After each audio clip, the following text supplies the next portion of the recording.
On October 24, 2005, in a small town called Osceola, Georgia, students and teachers gathered for a school day at Irwin County High.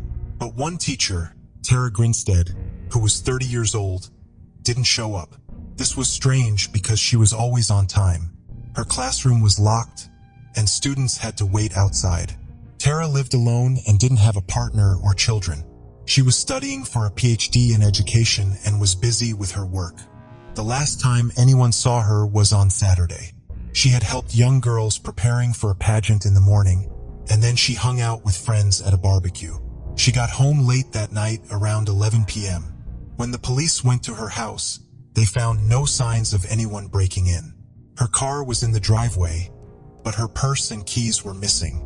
Her phone was still charging. Everything seemed normal in the house except for a broken lamp in her bedroom. At first, it seemed like she had gone out somewhere. But what was strange was that her dog was left outside alone, and Tara's friends said she would never leave her dog like that. Her cat also hadn't been fed. Tara's pets were everything to her, and she would never have left without arranging care for them, and she certainly wouldn't have left her dog outside for multiple days. Detectives knew Tara had returned home after the cookout because the outfit she'd been wearing was found on the floor in her bedroom. For days, local law enforcement searched for Tara. Massive search parties went out every day and hundreds of tips were followed up with. Many had hoped Tara had simply picked up and run off to start a new life, but those closest to Tara knew that just wasn't in her nature. Neither her bank card nor her credit cards had been used after her disappearance, which was also a sign that she hadn't left her life voluntarily. Tara was extremely busy. In Tara's front yard, a latex glove had been discovered, and this turned into one of the only pieces of evidence found. It led detectives to believe that someone with intimate knowledge of police procedure had abducted Tara. Their lead suspect was Tara's ex-boyfriend, who had retired from the military and had briefly worked as a police officer, though there was no evidence directly connecting him to the case. He also had a strong alibi for that weekend. The other piece of evidence was a business card wedged in Tara's front door. The card had been a local business and also led to a dead end. Eventually, the case went cold. In August 2016, the podcast Up and Vanished aired its first episode. The series focused on Tara's disappearance and became hugely popular across the globe, and it had also gotten people talking locally, which in turn reinvigorated the investigation. The podcast interviewed various people in Tara's life. It detailed all the available evidence and covered some of the local rumors and theories that swirled around Tara's disappearance. A tip came in with critical evidence. Brooke Sheridan had been dating her boyfriend, Bo Dukes, for about a year when she started noticing him behaving differently. It had been a sudden shift starting that summer. She described him as having panic attacks, talks of being suicidal, and general anxiety. On January 10th, he had a panic attack, and this time, Brooke had convinced him to tell her what was bothering him. What he said next shocked her. Tara Grinstead. Bo stated that 2 days after Tara had gone missing, during a massive search, his best friend Ryan Duke called him.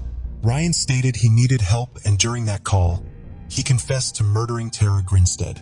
Bo claimed that initially he thought Ryan had been joking, but then Ryan revealed he had dumped her body on Bo's grandfather's pecan farm. Ryan then brought him to where Tara's body was, and Bo said he freaked out and asked Ryan what according to Bo. Ryan stated that he'd been in Tara Grinstead's home looking for things to steal when she came back home. At the time, Ryan was dealing with a severe drug problem and he needed money. He said that when Tara came home, he was still inside and he attacked her and strangled her to death. Ryan also revealed he had borrowed Bo's truck to transport Tara's body. Both Ryan and Bo knew Tara. They had been students in her class. Bo claimed to have panicked and he didn't think anyone would have believed that he hadn't been involved in Tara's murder given the body was on his family's property and Ryan had used his truck.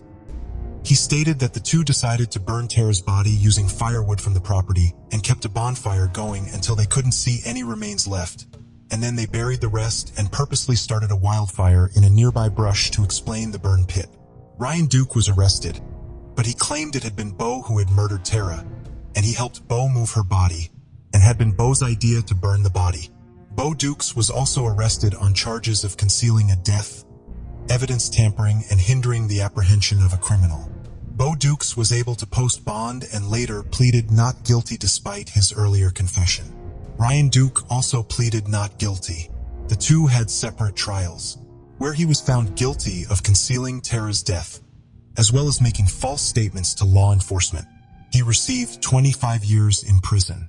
Ryan Duke's trial was in May 2022. He faced murder and burglary charges, as well as aggravated assault charges. He was found not guilty on all charges, except he was found guilty on the concealment charge. He was given the maximum sentence of 10 years in prison. The two still face several civil suits. What do you think about it? Tell us your thoughts in comments below.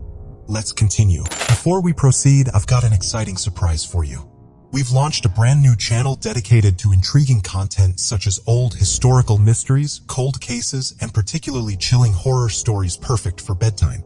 Drop a comment letting us know if you're a fan of horror stories or not. You can find the link in the description below.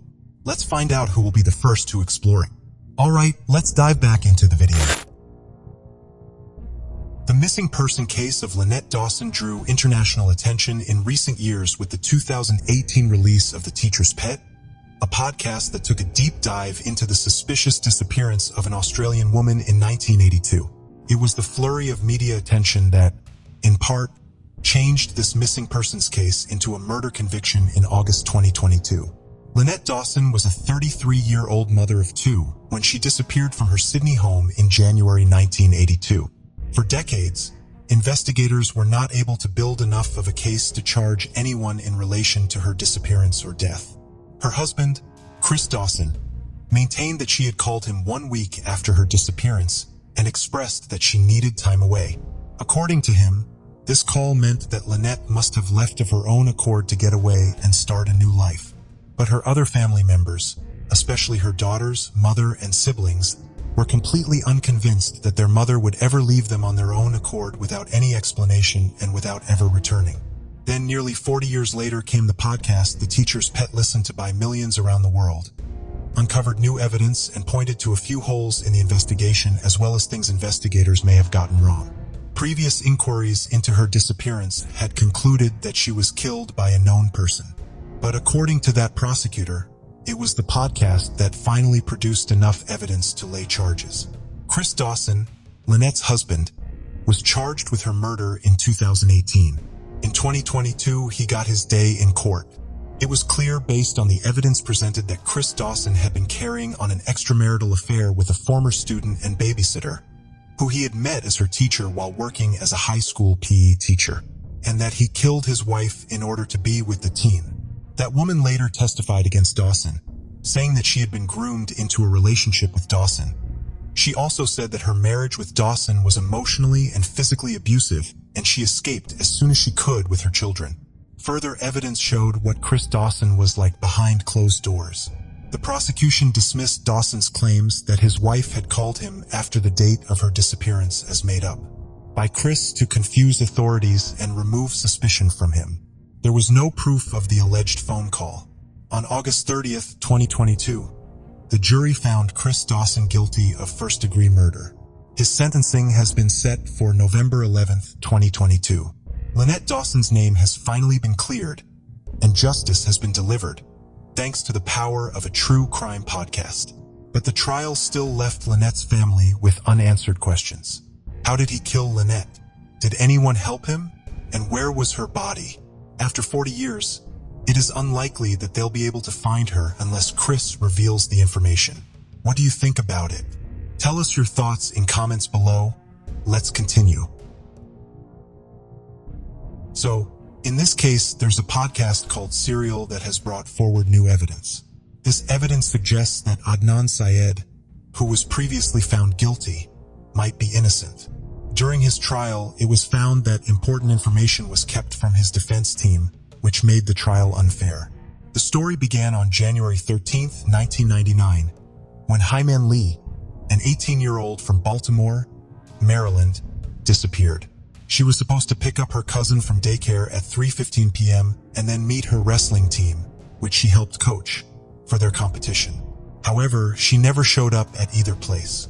Her parents reported her missing that evening, and a search began immediately. The police talked to her friends, but no one had seen her since she left school around 2:15 p.m. They also contacted her current boyfriend and her ex-boyfriend, but neither had heard from her.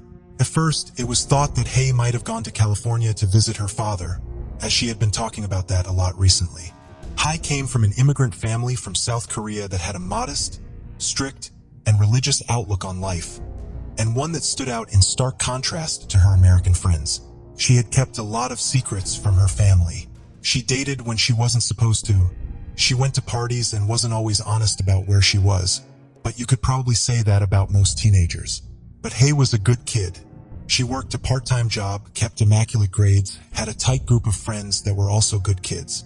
Hay was an athlete. She played lacrosse, coached wrestling, and was also in the school's ecology club, French club, and others.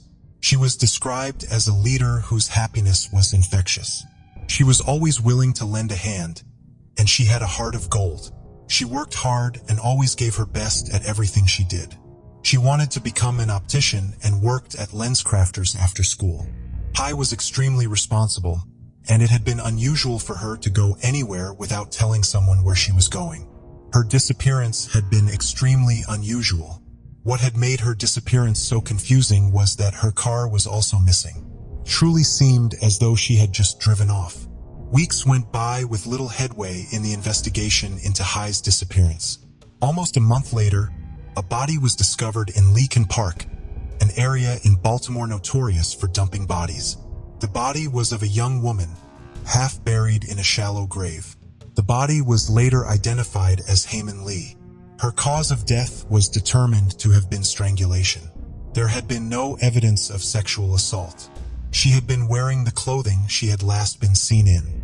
Experts determined she had been murdered the day she went missing, shortly after she left school that day. After Hay's body was discovered, the Baltimore City Police received an anonymous call to look into Jay Wilds. Detectives picked him up. He had a small criminal history of possession, but was friends with one of their lead suspects, Hay's ex-boyfriend Adnan Syed.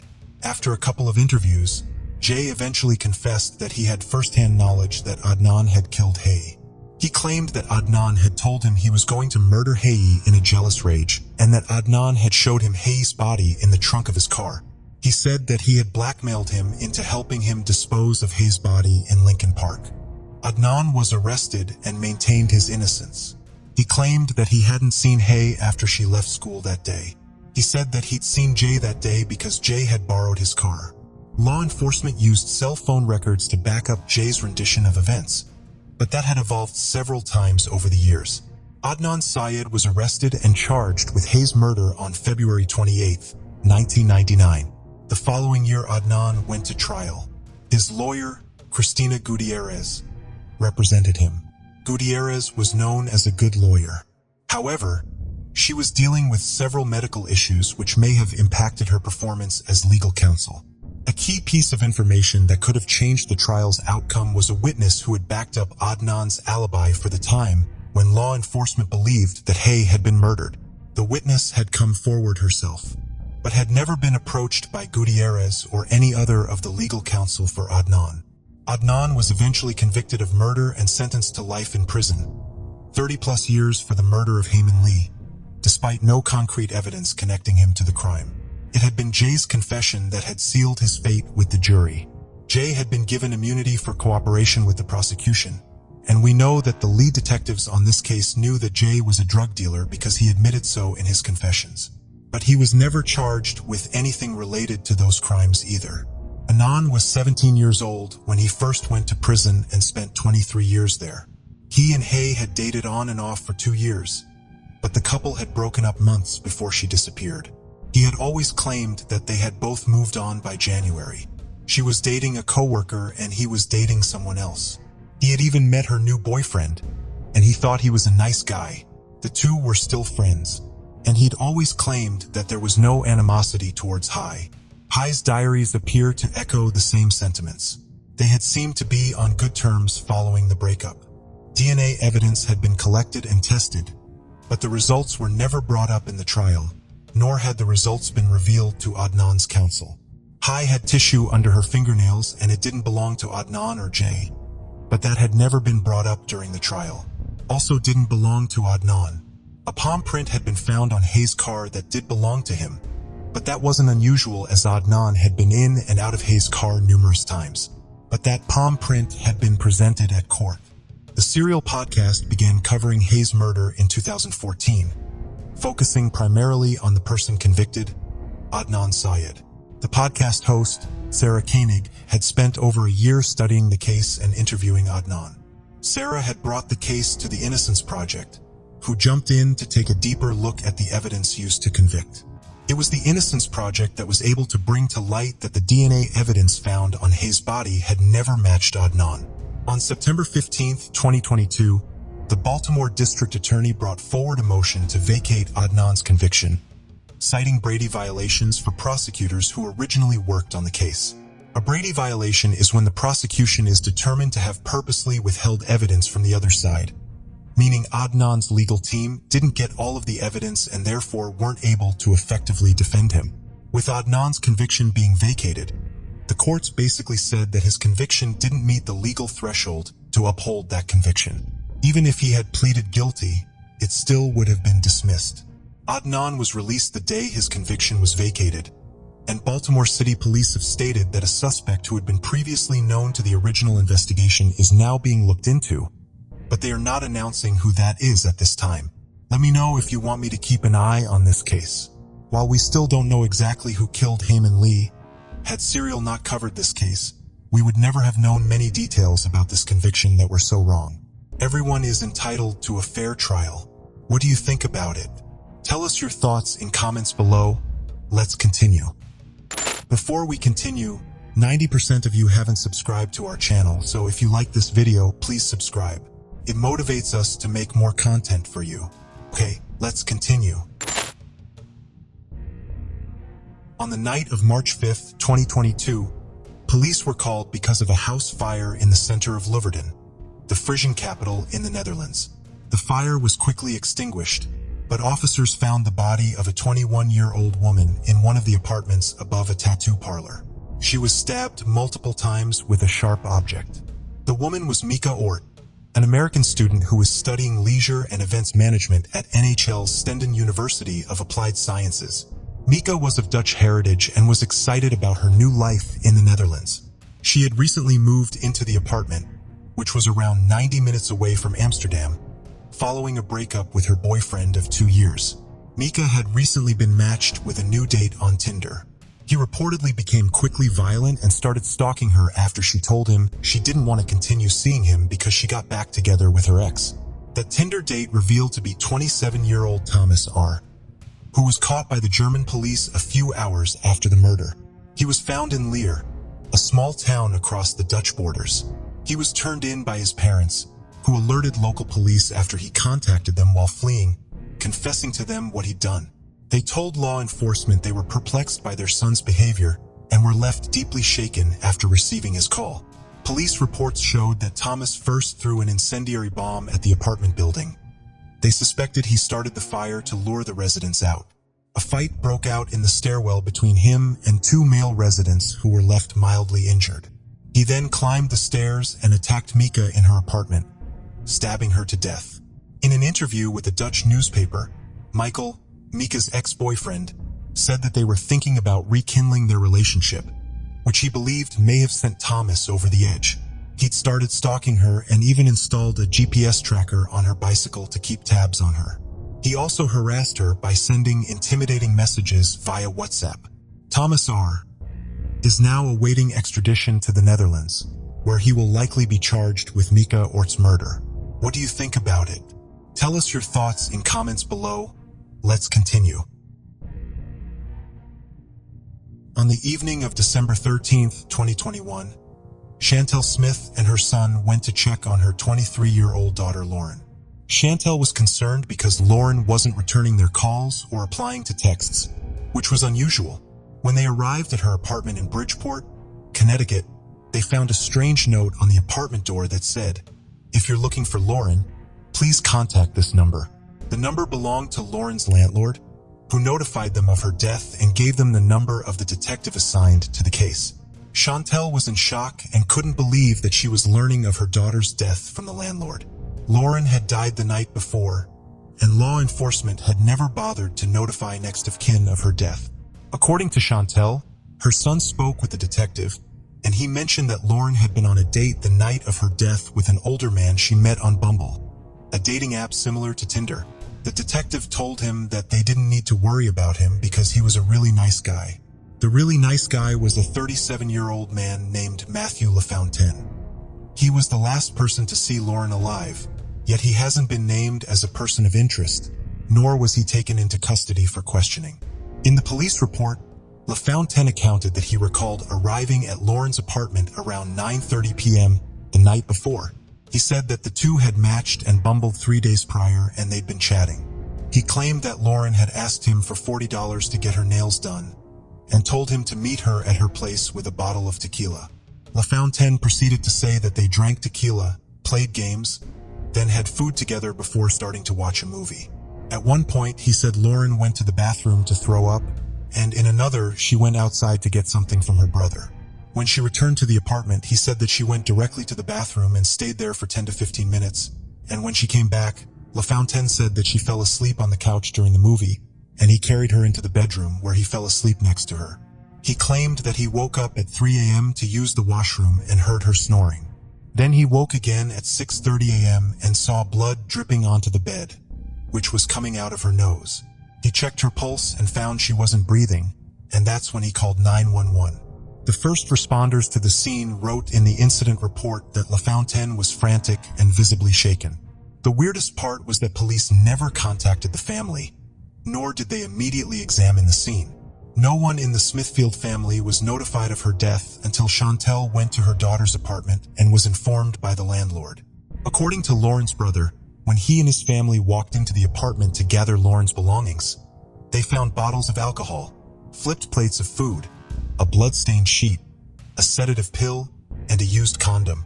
According to the Smithfield's family lawyer, Darnell Clausland, no evidence has been submitted to the forensic lab, said that the family was planning to sue the city for failing to investigate Lauren's death properly. On January 21, 2022, the family lawyer issued a notice of claim announcing that they intended to sue the Bridgeport Police Department for its poor handling of the case. They believed the police department was racially insensitive as they didn't take Lauren's death seriously. On January 23rd, which would have been Lauren's 24th birthday, activists and community members joined Lauren's family in a march outside the Bridgeport Police Department, where they demanded justice for the young woman. On January 24th, the autopsy results were publicly revealed. The medical examiner concluded that Lauren had died of acute intoxication due to the combined effects of fentanyl, promethazine, hydroxine, and alcohol. Her death was ruled an accident. Crossland, the family lawyer, commented that the toxicology report made her death look even more like a murder. Her family and friends said that Lauren didn't do drugs, rarely drank, and regularly went to the gym and took care of herself. Her family believes that she was drugged and assaulted and died from a lethal combination of drugs. After that, the city's mayor, Joe Ganim, announced that the Office of Internal Affairs would conduct a full and fair investigation into how the police handled Lauren's death. 6 weeks after Lauren's death, after a growing outcry to properly investigate the case, Bridgeport Police said that its Narcotics and Vice Division, along with the DEA, were finally going to investigate if any crimes were committed. Additionally, there have been reports that LaFontaine may have had a personal connection with one of the lead detectives. It was reported that a detective arrived at 3:30 a.m. prior to the 911 call, and there are allegations that this detective may have assisted in covering up what happened to Lauren. That detective was subsequently investigated by Internal Affairs and suspended. Another detective was also suspended pending the results of an internal investigation. They were suspended in January 2022, and as of this recording, there hasn't been an update on this case. But let me know if you want me to follow it. What do you think about it? Tell us your thoughts in comments below. Let's continue.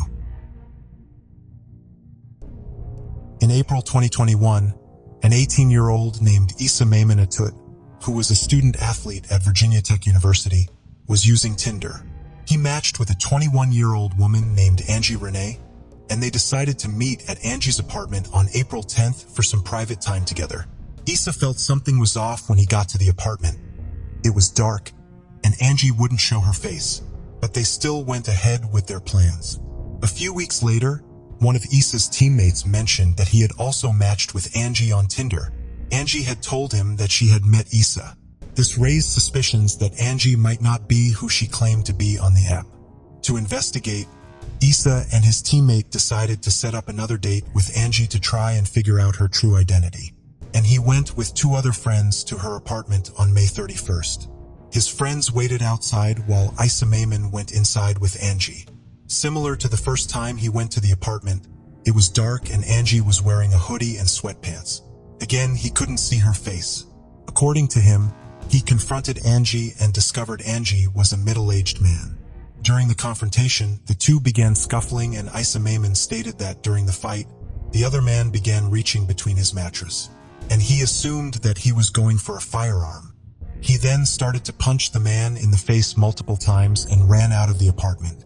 The man was discovered the following day by his brother and was later identified as 40-year-old Jerry Smith. He had severe blunt force trauma and had died from injuries sustained in the beating. Smith had been using photographs he found online to meet young men for months. The real Angie Wren was an ER physician and also a graduate of Virginia Tech, and she had no idea her photo was being used on Tinder. It didn't take long for law enforcement to track down Issa Mayman and his friends. He had been very open with law enforcement about what had happened. At the time he was being interviewed, he didn't know Smith had died and had assumed the man was pressing assault charges against him.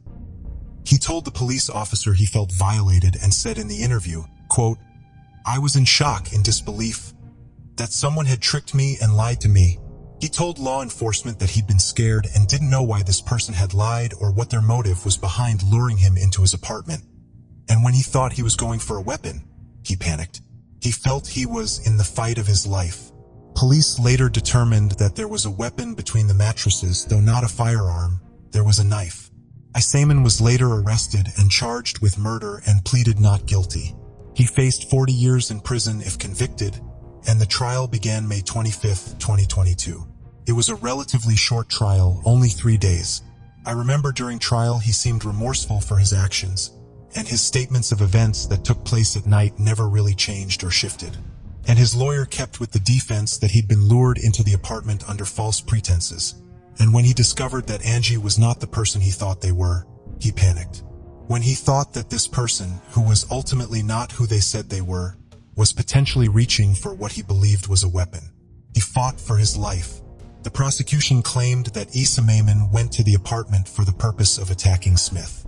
They stated that the beating Smith received was well in excess of what he would have needed to get out of the apartment, and if he felt he was under threat, why hadn't he called the police? Issa Mayman had stated that Smith had been alive when he left the apartment, which was confirmed by forensic evidence. Though they couldn't determine exactly when he had died, there was blood spatter evidence that showed he was breathing after the attack. His defense team hammered that Issa Mayman was 18, that he'd never been in trouble before, didn't have a history of violence, and was a victim of sexual assault. Reluctant to call the police likely stemmed from where he grew up in Norfolk, Virginia, where he'd experienced seeing a lot of crime.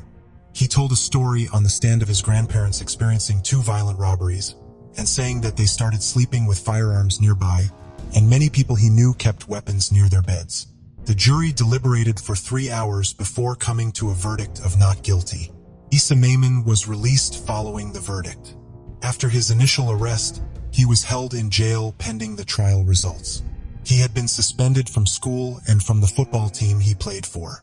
His lawyer made a statement to the media following his release, quote, "and trying to see what he can do to get re-enrolled in university and hopefully be able to pursue college football, which he loves so much." This was a complicated case, and before we end the video, I just want to add some things. While Jerry Smith's death was initially investigated as a hate crime, there was no evidence to suggest that he was trans or identified as a woman. There was no evidence that this was a hate crime. Jerry appeared to be very purposely misrepresenting himself as a woman in order to have sexual relations with people who didn't know he was a middle-aged man, which is sexual assault. From what we know of this case, Smith was a serial predator of young men. What do you think about it? Tell us your thoughts in comments below. Let's continue. In 2001, Dr. Don C. Wiley was known as one of the top structural biologists worldwide. He held the prestigious position of John J. Loeb Professor of Biochemistry and Biophysics at Harvard University. Throughout his career, he made significant discoveries through his research. According to Ian A. Wilson, who worked with Dr. Wiley as his first postdoctoral fellow in 1977, each of Dr. Wiley's accomplishments would have been considered remarkable for any scientist's entire career. Dr. Wiley received numerous prestigious awards, such as the Japan Prize and the Albert Lasker Medical Research Award.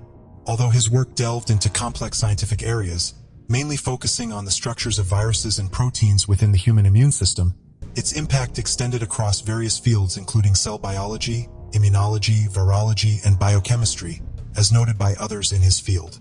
Additionally, Dr. Wiley contributed his expertise to the Scientific Advisory Board of St. Jude Children's Research Hospital in Memphis, Tennessee.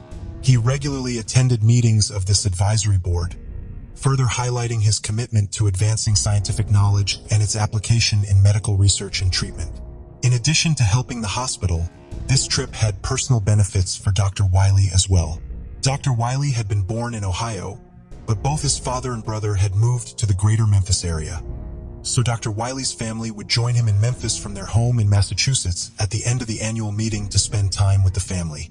Dr. Wiley attended a dinner to mark the end of the advisory board's annual meeting at the historic Peabody Hotel. After dinner, Dr. Wiley went to the hotel bar to continue socializing and listen to a pianist playing in the hotel lobby. According to the bartender, Dr. Wiley ordered 2 drinks while he was there, but then switched to sparkling water. Dr. Wiley told the bartender that he was switching to a non-alcoholic drink because he would be driving back to his father's home, where he had been staying. At the end of the night, the precise time Dr. Wiley left the Peabody that night is not known, but it was sometime around midnight on November 16th. At 3:47 a.m. that morning, a trucker called 911. There was a car blocking traffic on the Hernando de Soto Bridge, which carries Interstate 40 over the Mississippi River and connects Memphis, Tennessee with West Memphis, Arkansas. For more calls reporting the car would come in the next 15 minutes. There is no real shoulder on the bridge, so the stopped car was blocking a lane and posing a safety hazard. When police arrived on the scene, they discovered a white 2001 Mitsubishi Galant with a full tank of gas, its keys still in the ignition, and no driver to be found. It was missing its right passenger side hubcap, and it had streaks of yellow paint on the rear driver's side bumper. Police estimated that the car could only have been on the bridge for 15 minutes at most. Given the fact that it was disrupting traffic and quickly generated numerous 911 calls. Even at 4 o'clock in the morning, the Hernando de Soto Bridge is still heavily traveled. The city of Memphis is a major logistics hub. It is home of the world headquarters of FedEx and one of the largest cargo airports in the United States. The city also has 5 Class 1 railroads and a port on the Mississippi River. Freight is continuously coming in and out of the city. There may not have been commuter traffic on the bridge at 4 in the morning, but there would certainly have been plenty of trucks using it to come and go from Memphis. The Galant had misery plates, and police soon learned that it was part of the Avis rental car fleet. It had been signed out at the Memphis International Airport to Dr. Dawn Wiley of Cambridge, Massachusetts. When Dr. Wiley's wife received the phone call informing her that her husband's car had been found abandoned, she was already at Logan International Airport with her 2 children, waiting to board a plane to Memphis. Dr. Wiley had been married twice and had a total of 4 children, 2 from each marriage. His current wife, Katrin Valgesdottir, was flying into Memphis with their 2 children, ages 10 and 7, to spend time with Dr. Wiley's family, as was the family's custom after Dr. Wiley finished his meeting of the Scientific Advisory Board. Dr. Wiley was supposed to pick his family up at the airport that day, and they had plans to visit Graceland. Dr. Wiley's case was initially treated as a missing persons case. The detectives assigned to it feared that Dr. Wiley had jumped off the Hernando de Soto Bridge. Those who knew Dr. Wiley were quick to dismiss this theory. Dr. Wiley's brother Greg called the theory completely inconceivable. Witnesses who had been at the dinner on the 15th said that Dr. Wiley had been happily talking about long-term plans, like the trip he was taking to his wife's native Iceland over Christmas, as well as short-term plans, like the jog he was going to take in the morning. That evening, Dr. Wiley had no marital or financial problems, or any history of mental health problems. The river was searched, but nothing was found. When Dr. Wiley's body was not found in the river below the bridge, his case was transferred from the Missing Persons Department to the Homicide Bureau. The case was transferred on November 20th. It had rained heavily in Memphis on November 19th, eliminating any potential forensic evidence that may have been left on the bridge by the time the Homicide Bureau opened its investigation. The missing hubcap from Dr. Wiley's rental car was never found. There was yellow paint on several construction signs near the bridge, but no damage corresponding to that on the car's bumper was found on any of the structures in the area. Both of these facts indicated that the car may not have received the damage it had sustained in the immediate area of the bridge. 5 weeks after Dr. Wiley was last seen, on December 20th, 2001, a crane operator at the Murray Hydroelectric Plant was pulling logs out of the Mississippi River. The plant was located outside of Vidalia, Louisiana, more than 300 miles downriver from Memphis. The crane operator suddenly noticed a body in the river amongst the logs. The Concordia Parish Sheriff's Office was called and investigators went out on a boat to retrieve the body. The body was still covered by clothes, and in one of the pockets was a wallet containing Dr. Wiley's identification, credit cards, and some cash. Unaware of Dr. Wiley's disappearance out of Memphis, the sheriff's office first called police in Cambridge, Massachusetts, based on the address on the identification. They also contacted the FBI office in New Orleans, who knew to get in contact with the authorities in Memphis. The body was transported back to Memphis to be positively identified and autopsied. Using dental records, the body was quickly confirmed to be Dr. Wiley. The identification was made public on December 22nd, 2 days after his body was discovered. Dr. Wiley had just turned 57 a month before his death. The autopsy and investigation by the medical examiner's office would take several weeks to complete. On January 14, 2002, Shelby County Medical Examiner, Dr. O.C. to announce his findings in Dr. Wiley's case. Dr. Smith ruled that Dr. Wiley had died following an accidental fall from the Hernando de Soto Bridge. Dr. Smith acknowledged that there was no way to definitively say what brought Dr. Wiley to the bridge that night or what exactly happened once he got there. Based on the autopsy and his examination of the bridge, however, Dr. Smith put forth a hypothesis that a physically impaired Dr. Wiley had been in 2 minor mishaps while driving, one of which damaged the back of the car and the other that took off the front hubcap. Dr. Wiley then stopped the car on the bridge to inspect the damage, even though it was minor. He stepped up onto the curb and was then blown over the railing of the bridge, potentially from a gust of wind, coming off a passing 18-wheeler. The curb on the bridge was only 8 inches wide.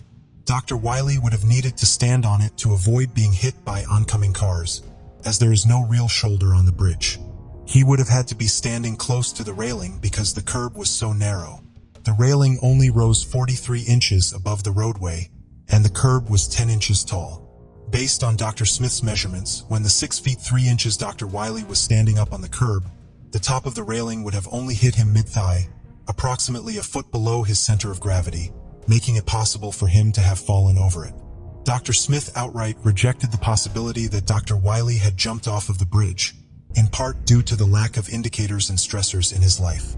Physical indicators from Dr. Wiley's autopsy supported this assertion as well. Dr. Wiley's body had numerous fractures, but there were more on his right side than on his left, 22 versus 15, and they were in a pattern that indicated that Dr. Wiley had hit the water with his right side, which would be more consistent with an accidental fall than with an intentional jump with the feet going first.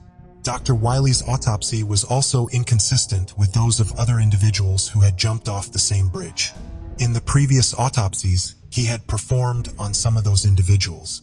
Dr. Smith noted that they had all cleared a box beam, 12 feet below the roadway, that stuck out 38 inches beyond the main structure of the bridge, presumably due to the force of jumping. Dr. Wiley's breastbone was cracked at the spot that would have been right under the third button of his dress shirt. When Dr. Wiley's body was found, the third button from his dress shirt was missing, but the stitching that had held it on was perfectly intact. To Dr. Smith, this indicated that it had been broken off rather than ripped off. He believed that Dr. Wiley's chest hit the box beam during his fall, which would mean that he did not have the force of a jump behind him. Dr. Smith estimated that Dr. Wiley's 135-foot fall from the bridge to the waters of the Mississippi River took 2.9 seconds. He hit the water with his right side at a speed of roughly 60 miles per hour. He died upon impact, rather than from drowning. Dr. Smith made a major revelation at the press conference that greatly changed the context of Dr. Wiley's disappearance. Dr. Wiley had apparently suffered from what Dr. Smith described as an infrequent and poorly understood seizure disorder for several years. Dr. Wiley kept this disorder private, with only his immediate family and a small circle of friends knowing about it. He did not ever receive any medical treatment for this condition and tried to manage it himself. He had no formal diagnosis of this condition and took no medication to control it, with the mild episodes being more controllable, but the severe ones impacting Dr. Wiley's ability to drive. Dr. Wiley's widow has chosen to protect his privacy and not publicly speak about his condition. As such, the only information we have about this disorder comes from Dr. Smith, who learned about it from Dr. Wiley's wife and spoke about it both at this press conference and in future press interviews. We do not have specific information about what these episodes entailed or what specific kind of seizures Dr. Wiley had. According to Dr. Smith, the episodes did seem to be brought on by alcohol, lack of sleep, or stress. Dr. Smith believed that all three of these variables could have contributed to Dr. Wiley's death. The toxicology report had not been completed at the time of the initial press conference, but Dr. Smith announced there that alcohol has been identified at levels suggesting impairment in the samples from the autopsy, so other tissues had to be used for testing. A sample taken from Dr. Wiley's chest cavity showed an alcohol level of 0.17%. If this had been Dr. Wiley's blood alcohol content when he was still alive, he would have been heavily intoxicated. However, alcohol levels tend to rise in the body after death due to fermentation and diffusion. According to Dr. Smith, this process makes it impossible to say exactly how much alcohol was in Dr. Wiley's system at the time of his death. I would defy any expert who would come up with a solid number that would adequately define what his true blood alcohol was at the time of the mishap, Dr. Smith said at the press conference. Based on Dr. Smith's findings and the lack of any physical evidence indicating foul play, the Memphis Police Department officially closed Dr. Wiley's case. Dr. Wiley's case was perplexing from the very beginning when his rental car was found on the Hernando de Soto Bridge. The fact that Dr. Wiley's car was found on the bridge was concerning not just because it was found on a bridge and because it was obstructing traffic, but because there is no reason for him to have been traveling in that direction. Not all of the reports on this case agree where Dr. Wiley's father's house was located, but the general consensus is that it was in the suburb of Germantown. One report puts it north of Memphis, and a few say it was in East Memphis. The unifying detail in all of these accounts is that Dr. Wiley had an approximately 20-minute drive to reach the house. It is not necessarily important which of these locations is accurate. The important thing to note is that they are all not in the direction Dr. Wiley was driving. East Memphis and Germantown are both east of the Peabody, and north of Memphis obviously means north of the Peabody. Dr. Wiley's car was found west of where he was last seen. No one has a solid explanation as to why Dr. Wiley was driving into Arkansas. Memphis Health Department spokesperson Brenda Ward has posited that Dr. Wiley may have intended to get on I-40 East and simply got on I-40 West by mistake. It is an easy error to make, she argued, for someone who is not familiar with the area and would be confused by all of the construction that had been going on at the bridge at the time. The problem with this explanation is that Dr. Wiley was familiar with the area. He visited Memphis frequently to see his family, and was in that exact area of town at least once every year for the advisory board meeting, if not at other times during his trips to town. Dr. Wiley had been in Memphis just a month before his trip there in November 2001. Furthermore, this construction had been going on since the year before. An ongoing seismic retrofitting project began on the bridge in 2000. The bridge is within close proximity of the new Madrid seismic zone, and is being retrofitted to be able to withstand a 7.7 magnitude earthquake. The construction would not have been a surprise to someone who frequently visited the city, like Dr. Wiley. The most glaring mystery in this case is the missing time between when Dr. Wiley left the Peabody and when his car was found on the bridge. As previously stated, the car could not have been on the bridge very long before it was reported to police because it was blocking traffic in a highly traveled area. The entrance to the Hernando de Soto Bridge is only 5 minutes away from the Peabody Hotel. In addition, the records from the rental car agency showed that the car had not been driven any more miles than the police could account for. If Dr. Wiley left the immediate area of the Peabody before driving to the bridge, it was either on foot or in a different vehicle. Given the fact that Dr. Wiley was an accomplished biologist with detailed knowledge about how and he went missing during the fall of 2001, there were initial fears that he may have been abducted by individuals who wanted to use his extensive knowledge for nefarious purposes. The FBI took an early interest in the case, although they were never formally investigating Dr. Wiley's disappearance. According to William Warner, head of the FBI office in Memphis, the state of affairs in the United States at the time required them to entertain this possibility, even though it seemed remote. Dr. Wiley would not have been a good person to abduct for such purposes. While he studied viruses, he did not have access to samples of dangerous viruses or have the knowledge to grow them, as he only studied their component parts. I do not believe that this theory plays any part in this case. To be fair to the people who still hold this theory, though, his abductors would not necessarily have understood that Dr. Wiley lacked this knowledge. A Harvard professor who had won numerous awards for studying dangerous viruses would probably sound like someone who knew how to grow viruses to the average person without a scientific background. My main problem with this theory is that I do not believe that Dr. Wiley would have ever been released by his abductors if the scenario occurred. I also believe that the physical evidence indicates that he did fall from the bridge. Since he was alive when he went over the railing, his abductors would have had to drug him with something that would not show up on the toxicology report and then hoist him over the railing. While Dr. Wiley could have fallen accidentally within a few seconds of stopping his car, it would have taken multiple people, a few minutes, and an additional vehicle to get an unconscious 6 feet 3 inches Dr. Wiley over the railing. It is hard to imagine that none of the truck drivers passing by on the bridge would have seen this. The same problem arises if Dr. Wiley had been knocked over the railing while fighting off his abductors. The altercation would most likely have been witnessed by a passing driver. Furthermore, the force of a push off the bridge may have caused Dr. Wiley to clear the box beam under the bridge on his way down to the river. Overall, I am accepting of the conclusion that Dr. Wiley died in an accidental fall. However, I still question how exactly he got to the bridge and what happened in the 4 hours prior to the fall. I also have concerns with some of the conclusions Dr. Smith arrived at, or at least believe that they add new layers to the mystery rather than take them away, if they are correct. While I agree with Dr. Smith that we will probably never know exactly what happened to Dr. Wiley in the moments leading up to his death, I do have some concerns about some of the conclusions he reached. I am most concerned by Dr. Smith's assertion that Dr. Wiley had enough alcohol in his system to be impaired at the time of his death. We know, based on eyewitness testimony, that Dr. Wiley consumed alcohol on the night of November 15th. However, we also know based on this testimony that he did not drink to excess or become visibly intoxicated. He also switched to a non-alcoholic drink before leaving the hotel to allow some time for his body to process the alcohol he had consumed before he began driving. At this point, I have to make some assumptions to fill in some details and make my own calculations, which I want to make very clear could very well be faulty and are decidedly not exact. To estimate Dr. Wiley's level of intoxication on the night of November 15th, I am believing the bartender's report that Dr. Wiley had 2 alcoholic drinks and that he was in a good mood but not overly intoxicated. I am placing his final drink before switching to something non-alcoholic 1 hour before he left the Peabody, which would make it at 11 p.m.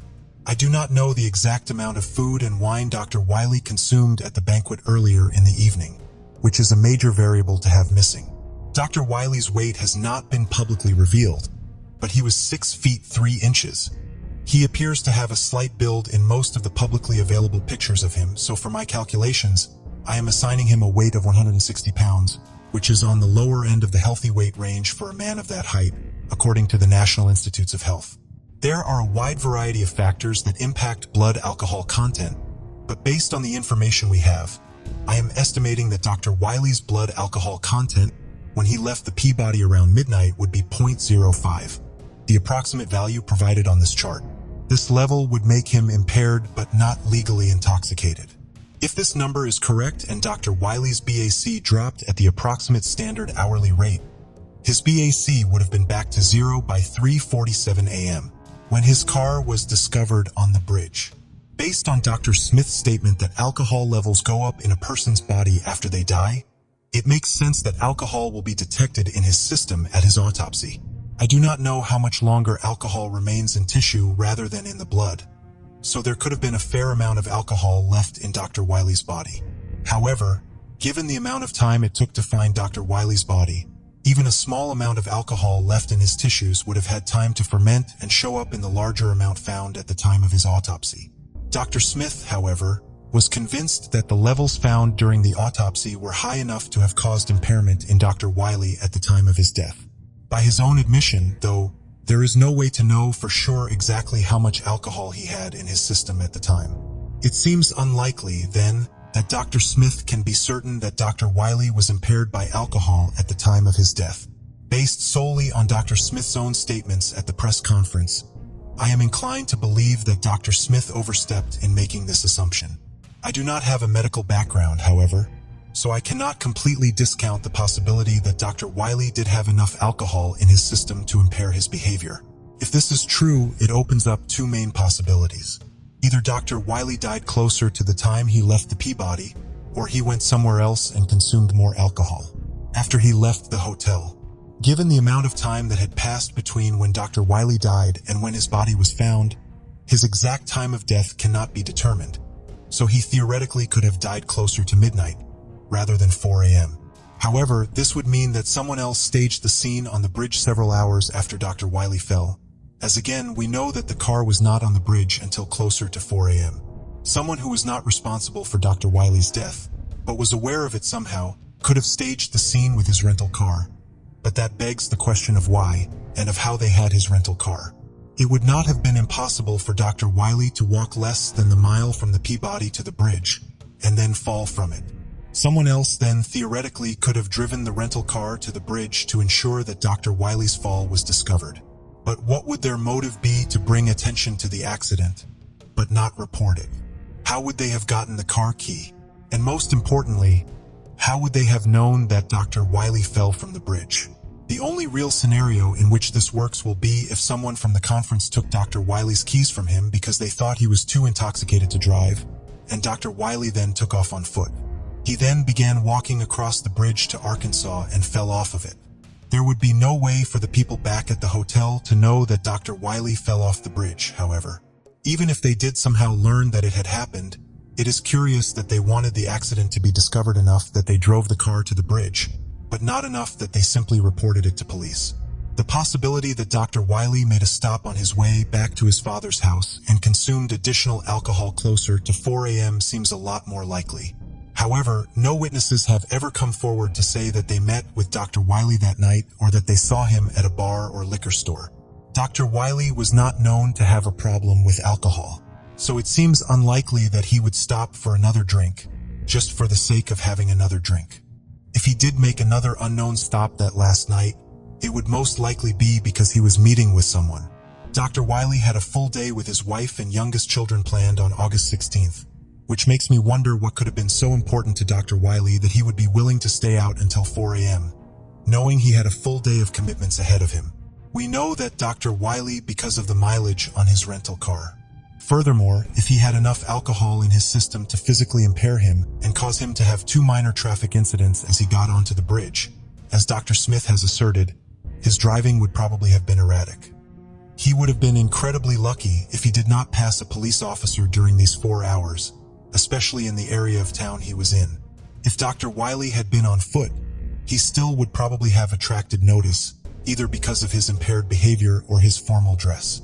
Still in his clothes from the banquet, he was decidedly overdressed for the bar and nightlife scene he was so close to. No witnesses came forward with a report of a lone man in a fancy suit when police were appealing for information while Dr. Wiley was missing. Dr. Wiley's unspecified seizure disorder could have played a role in this missing period of time. While many people are only familiar with tonic-clonic or grand mal seizures, in which the affected individual shakes uncontrollably and loses consciousness, there are in fact quite a wide variety of different types of seizures. Other types of seizures can cause muscle weakness, muscle stiffness, uncontrollable tics, and the experiencing of sounds and smells that are not real.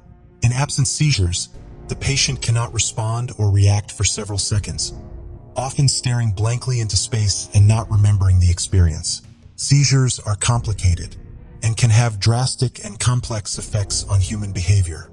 Some types of seizures could explain why Dr. Wiley fell off the bridge, since a sudden change in his muscle tone while he was standing near the railing could have sent him over it. Other types of seizures, or perhaps their aftermath, could explain why he was unaccounted for almost 4 hours. He may have been left disoriented following a type of seizure that impacted his level of consciousness, but not necessarily his motor function. Without specific information about what happened to Dr. Wiley during his episodes, it is hard to say what impact they could have had on the final hours of his life. It is easier to imagine how they could have impacted his final few minutes. Perhaps Dr. Wiley could feel a major episode coming on, possibly clued in by the fact that he was driving somewhere he shouldn't be, away from his father's home. This would be almost the only reason why stopping the car in the middle of the busy road would have actually been a smart move. An unnamed friend of Dr. Wiley's hypothesized, to Doug Most of Boston Magazine, that Dr. Wiley may have gone over to the railing to vomit. Nausea can be a side effect of certain types of seizures. Personally, this scenario seems like the most logical account of the doctor's final moments. However, it does not answer all of the questions that linger in this case. Even if we accept Dr. Wiley's death as the simple yet unusual accident that it appears to be, the missing 4 hours remain a mystery, and that mystery still bothers me. Again, I don't believe that there was necessarily foul play involved in this case, or that Dr. Wiley was held and interrogated for his knowledge of the structure of viruses by individuals with evil intentions during those 4 hours. I do, however, believe that there is a missing piece of this story. There are multiple plausible explanations for why Dr. Wiley fell from the Hernando de Soto Bridge, but there are almost no plausible explanations for what happened during those missing 4 hours, based on the information we currently have. While Dr. Smith is correct in that there is no way for us to find out if it was alcohol, a seizure, or a passing truck that sent Dr. Wiley over the railing of the bridge, it seems conceivable that we could one day find out where Dr. Wiley was during that elusive missing time. This is not to suggest that the police in Memphis did not adequately investigate where Dr. Wiley was during this time. They seem to have done all they could, publicly appealing for witnesses, investigating the mileage on the car, and collecting and reviewing surveillance footage. If we ever do get more information about where Dr. Wiley went after leaving the Peabody, it will most likely be the result of a new witness coming forward. Dr. Wiley spent his life investigating life below even its cellular level, solving mysteries and benefiting the scientific and medical communities. His death, however, created large, lingering mysteries, in addition to the pain his loss caused his family and friends. Hopefully one day, a different kind of investigator will be able to answer these final, nagging concerns about Dr. Wiley's final hours. What do you think about it? Tell us your thoughts in comments below. Let's continue. On April 19, 1991, everything seemed normal for the Hibbs family. 12-year-old David Hibbs left school early and started walking home in Croydon, Pennsylvania. But when he got close to his house, something seemed off. The windows were dark, and he saw smoke coming from the kitchen. When he opened the back door, he was met with flames. His mom, Joy Hibbs, was inside, and he tried to find help, but it was too late. Sadly, Joy was found dead in the wreckage of their home. Surprisingly, she wasn't killed by the fire's smoke, but rather by being stabbed multiple times, having marks on her neck from being tied up, and having broken ribs.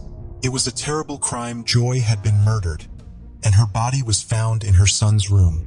The fire marshal noted that accelerant had been used in each of the bedrooms and had likely been set shortly before David's discovery. As school didn't normally end at noon, the killer likely thought they had more time, and the fire would fully engulf the home before it was discovered by neighbors. No one could understand why the suburban mother of two had been targeted in such a horrific attack.